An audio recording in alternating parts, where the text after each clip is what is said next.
Hello বন্ধুরা, আসসালামু আলাইকুম। Welcome back to my YouTube channel cook with সাথী চ্যানেলে তোমাদের সবাইকে স্বাগতম। আজকে আমি রান্না করব আলু পোস্ত। প্রথমে আমি গ্যাসটা জ্বালিয়ে কড়াটা বসিয়ে দিলাম, তেলটা গরম করে তারপরে পেঁয়াজটা লাল করে ভেজে নিলাম। এবার আলুটা দিয়ে দিচ্ছি। আলুটাও সামান্য লবণ দিয়ে পেঁয়াজের সাথে ভেজে নেবো আর একটু।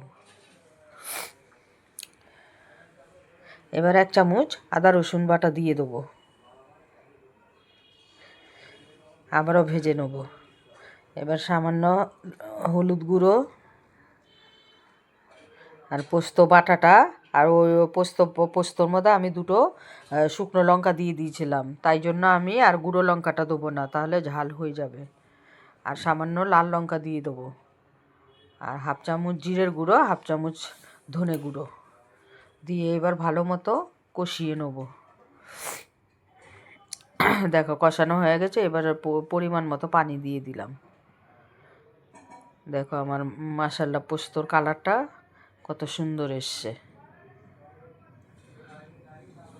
আলুটাও আমার সেদ্ধ হয়ে গেছে। সবাই ভালো থাকবে, সুস্থ থাকবে। আল্লাহ।